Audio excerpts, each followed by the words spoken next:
Hello, welcome to our channel, welcome to Amy's channel. I am sorry आज भी late हो गई क्योंकि जॉब पे बहुत बिजी चल रही हूँ। आज मैं रीडिंग कर रही हूँ, ये भी बहुत शॉर्ट रीडिंग है कि आपके बंदे के दिमाग में क्या चल रहा है, व्हाट्स गोइंग ऑन हिज और हर माइंड। ये दिल की बात नहीं है, ये माइंड की बात है। माइंड कुछ सोचता है, दिल कुछ सोचता है, इसलिए मैं सिर्फ एक ही टैरो कार्ड यूज कर रही हूँ। जनरल रीडिंग है और ये है वाइल्ड वुड टैरो। ये यूज़ करूँगी और फिर मैं हील योर सेल्फ से एंजल के मैसेजेस निकालूंगी। ठीक है, तो मैं इसको यहाँ रखती हूँ और देखते हैं कि आपका पर्सन आपके बारे में क्या सोच रहा है। ज़रा सा मैं इसको यूँ कर दूँ।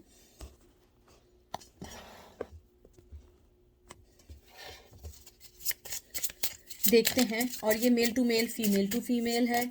और जिस भी बंदे का आप पूछ रहे हैं, चाहे आप इन रिलेशन में रहे या क्रश में रहे, लेकिन आप सोचना चाह रहे हैं कि उनके दिल में आपके लिए क्या चल रहा है। सॉरी, दिल नहीं, आई एम सॉरी, माइंड में क्या चल रहा है। दिल से नहीं है, माइंड में क्या चल रहा है। क्या वो कंटिन्यू करना चाहते हैं या जो स्टॉप हो गया है उसको स्टॉप ही रहने देना चाहते हैं।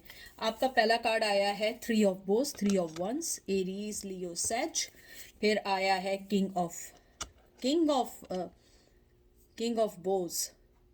ओके, उसके बाद आया है आपका king of wands, Aries, Leo, sage. फिर आया है आपका 9 of stone, 9 of pentacle, Taurus, Virgo, Capricorn.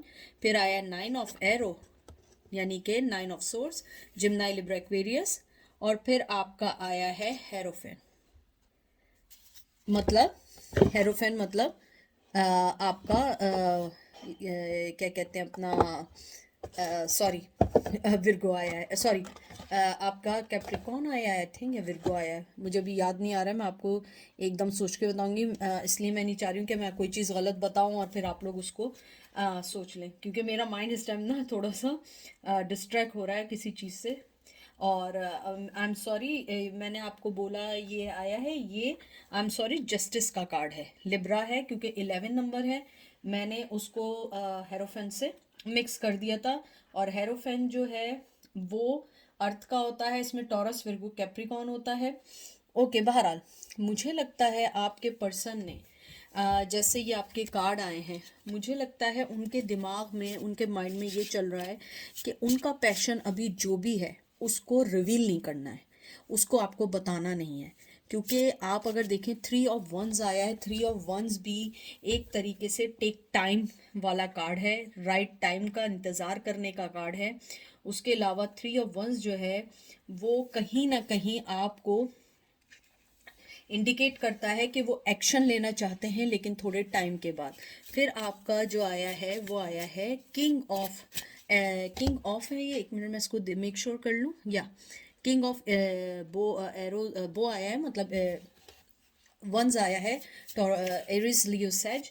मुझे लगता है आपके पर्सन की आपके दिल में जो भी पैशन है, मोहब्बत है, जज्बात हैं, चाहे वो मेल हैं या फीमेल हैं, वो आपको रिवील नहीं करना चाहते हैं, वो आपको बताना नहीं चाहते हैं। इवन दो कि उन्हें लगता है कि उन्हें आपके साथ एक सही तरीके से अपना सब कुछ सही करना है, आपके दरमियान के रिश्तों को सही करना है, लेकिन वो नहीं करना चाहते। अगर आप ये देखिए, ये जो आपका 9 ऑफ सोर्ड्स आया है और 9 ऑफ पेंटिकल्स आया है, 2 9 के नंबर आए, बहुत इंपॉर्टेंट नंबर आए हैं। ये 9 9 का मतलब होता है कि वो आपको एक न्यू, कहते हैं ना कि एक तरीके से न्यू आपको लाइफ में चेंज लाना चाहते हैं, और वो आपके दिल में, यानी आपके लिए एक न्यू डोर ओपन करना चाहते हैं लाइफ में, क्योंकि 9 9 आया है इधर। मुझे ये भी लगता है कि आपका पर्सन जो है वो अपनी पर्सनल डेवलपमेंट कर रहा है, और पर्सनल डेवलपमेंट के लिए वो वेट कर रहा है कि पहले उसकी सारी चीज़ें सही हो जाएं, फिर वो आपके पास आए और वो आपको जस्टिस दे सके। 9 ऑफ सोर्ड्स आया है, मुझे लगता है आपका पर्सन, आप जिस भी बंदे का पूछ रहे हैं, वो अपनी ही बनाई हुई बहुत सारी चीज़ों में फंसा हुआ है। उसकी नींद, कहते हैं ना, नींदें उड़ी हुई हैं, उसकी हर चीज़ जो वो सोच रहा है वो गलत हो रही है। मुझे ये भी लग रहा है कि कुछ लोग बीमार भी हैं, कुछ लोग एंजाइटी का भी शिकार हैं, कुछ लोग जो हैं वो कहते हैं ना कि अपनी दिमाग में पीस तो चाहते हैं लेकिन उस पीस को हासिल नहीं कर पाते हैं। मुझे ये भी लगता है कि आपका पर्सन जो है वो आपको जस्टिस देना चाहता है लेकिन वक्त के साथ देना चाहता है। 9 ऑफ पेंटिकल यानी कि 9 ऑफ सोर्ड्स जो है उसके बाद आया। मुझे लगता है कहीं ना कहीं वो अपनी मनी की तरफ से परेशान है, क्योंकि जब उनके पास कोई सॉलिड फाउंडेशन नहीं होगी वो आपको क्या कंफर्ट देंगे, वो आपको अपनी ज़िंदगी से क्या चीज़ देंगे। मुझे लगता है कि बैकबोन जो होती है ज़िंदगी की, शायद वो सोचते हैं या सोचती हैं कि अगर मनी लेवल होगा, हम फोकस करेंगे तो हमें अच्छी चीज़ भी मिलेगी, हम आगे भी बढ़ेंगे, हमारी ज़िंदगी भी अच्छी होगी। मुझे ये भी लगता है कि वो आपके साथ एक न्यू लाइफ जब तक स्टार्ट नहीं करना चाहेंगे या आपको कुछ बताना नहीं चाहेंगे जब तक उनकी ज़िंदगी सही ना हो जाए। उनके माइंड में इस टाइम ये है कि उन्हें अपने फाइनेंस सही करने हैं, आपको और अपना रिश्ता सही करना है, आपकी और अपनी ज़िंदगी में वो सारी चीज़ें सही करनी है जिस वजह से लड़ाई झगड़े हुए। मुझे ये भी लगता है कि आपका पर्सन आपसे मेंटली तौर पे बहुत बहुत इम्प्रेस्ड है, वो आपको बहुत बहुत ज़्यादा एडमायर करता है, वो आपकी ज़िंदगी में एक मकाम, एक रिस्पेक्ट हासिल करना चाहता है। ये देख लीजिए, 4 ऑफ वंस आ गया, ये देख लें। एरीज, लियो, सेज, फिर आया है व्हील, उसके बाद आया है एंसेस्टर, फिर आया है आपका card the queen of women. आप अगर देखिए सारे कार्ड्स आपके मेजर आर्काना आए हैं, एक आध को छोड़ के। पहले तो आप ये देखिए कि आपका व्हील ऑफ फॉर्चून आया है कि आपका पर्सन ये सोचता है कि आपके साथ उन्होंने अपनी ज़िंदगी के जो भी अरसा गुजारा बहुत अच्छा गुजारा। ये भी फायरी एनर्जी आई है, व्हील ऑफ फॉर्चून भी फायर है। एरीज, लियो, सेज आया है। फिर ये नंबर 5 आपका आया है। 5 भी बहुत ज़्यादा इम्पॉर्टेंट है। 5 नंबर होता है हेरोफेन का, और आप देखिए मैं हेरोफेन कह रही थी और ये हेरोफेन ही आया है। टॉरस, विर्गो, कैप्रिकॉर्न है। और फिर ग्रीन वुमेन नंबर 3 नंबर आया है एम्प्रेस। मुझे लगता है कि आपका पर्सन ये समझता है, अगर आपकी शादी नहीं हुई है, वो ये समझता है कि आप जिससे शादी करेंगे या करेंगी उनकी ज़िंदगी बहुत अच्छी रहेगी।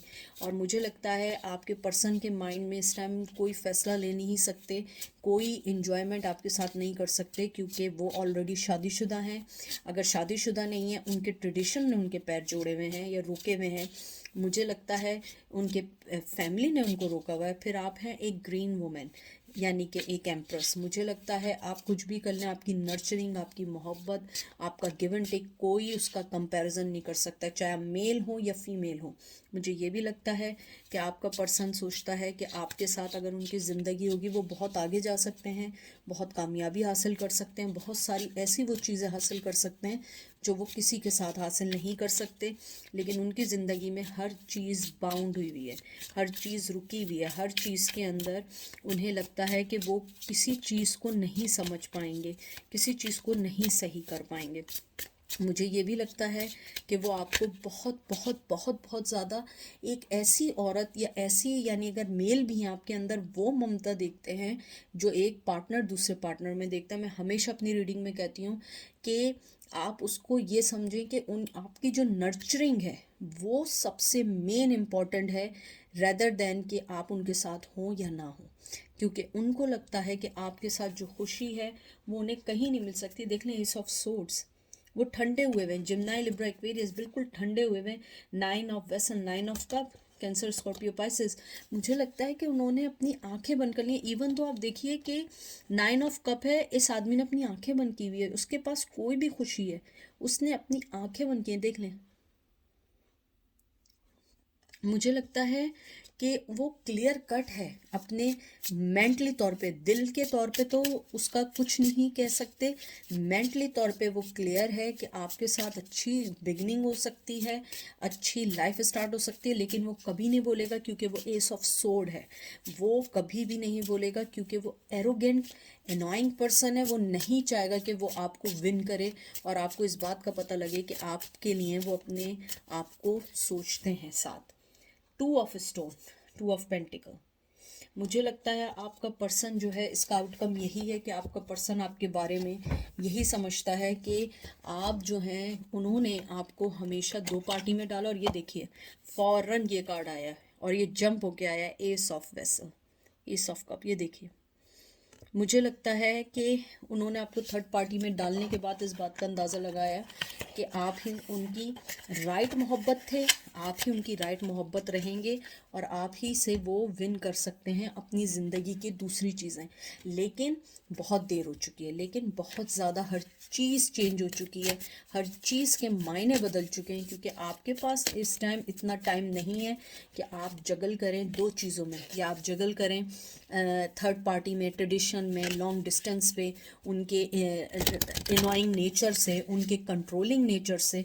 मुझे लगता है कि वो माइंड में कुछ भी सोचे, आपका माइंड क्लियर है कि मुझे 100% दोगे तो मैं करूँगी या करूँगा, अदरवाइज़ मैं नहीं करूँगा। आप थर्ड पार्टी में नहीं रहेंगे।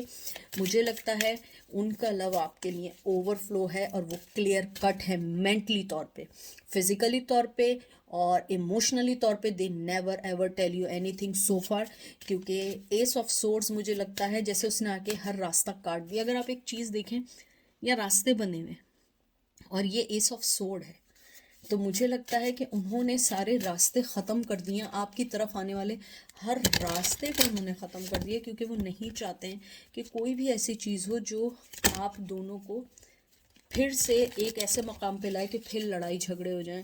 क्योंकि मुझे लगता है वो ये सोचते हैं मेंटली तौर पे कि अभी आप जहाँ हैं आपको डिस्टर्ब ना किया जाए, अनटिल कि वो अपने बेस मजबूत ना कर दें या उनके जहन में ना आए कि उन्होंने क्या करना है। देखते हैं एंजल आपको क्या कहते हैं। ये देखें, आपको वो होम समझते हैं, देख लें। नंबर 3, नंबर 5 बहुत इंपॉर्टेंट है,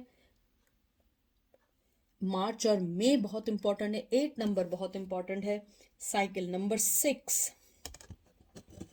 और लास्ट कार्ड मैं निकालती हूँ, एक और कार्ड निकालती हूँ। एंजल आपको यही कहना चाहते हैं, वो आपको अपना घर जैसा समझते हैं। देखिए, मैंने आपसे जो बात की थी एग्जैक्टली वही बात आई है। और ये देखिए, और उसके बाद ये कार्ड आया है कि आपको होम जैसा समझते हैं और वो वेट कर रहे हैं कि जो जो साइकिल्स उनकी लाइफ में वो ख़त्म हो जाएं और वो सैडनेस जो आप दोनों के दरमियान है उसको ख़त्म कर दें। देखें, नंबर 5 आया और 6 आया, 11 नंबर आया है। 11 मतलब होता है एक न्यू स्टार्ट का, न्यू चीज़ों का, एक नई लाइफ में चीज़ आने का। और मुझे ये भी लगता है कि आपके जो पर्सन है वो आपको एक, कहते हैं ना, बैलेंस देना चाहते हैं, पीस देना चाहते हैं, होम देना चाहते हैं, आपकी ज़िंदगी अच्छी करना चाहते हैं। लेकिन वो अपनी साइकिल से भी लड़ रहे हैं, वो उन सब चीज़ों से लड़ रहे हैं जो चीज़ें उन्होंने आपके लिए की थी, असल में उन्होंने अपने लिए सब गलत कर दिया था। मुझे लगता है अनकॉन्शियसली तौर पे वो एक अपना चाइल्डहुड आपके साथ फील करते थे जो अब ख़त्म हो गया है। मुझे लगता है कि अब उनकी जो साइकिल्स थी जिसको लेके वो बहुत ज़्यादा अकड़ में रहते थे, ऊपर वाले ने उन्हें बहुत ज़बरदस्त जो झटका दिया, उन्हें समझ आई है कि वो जो एनर्जी दूसरों में दे रहे थे वो कुछ और। अगर आप देखें, ये कार्ड देख के भी व्हील ऑफ फॉर्चून लग रहा है, अगर आप देखें। मुझे लगता है आपको सैड नहीं होना चाहिए, you have to be strong, क्योंकि एंजल आपसे कहते हैं कि आप एक पॉसिबिलिटी हैं जिससे लोग लर्न करते हैं। आप एक वो साइन है जो स्ट्रेंथ का साइन है, जो डेमोस्ट्रेट करता है कि आप किस तरीके से अपनी वीकनेस और अपने आप को दूसरी चीज़ों से अलग कर सकते हैं। ये थी आज की रीडिंग। आई होप आपको पसंद आई होगी। अपना ख्याल रखिएगा, दुआ में याद रखिएगा। Take care, bye.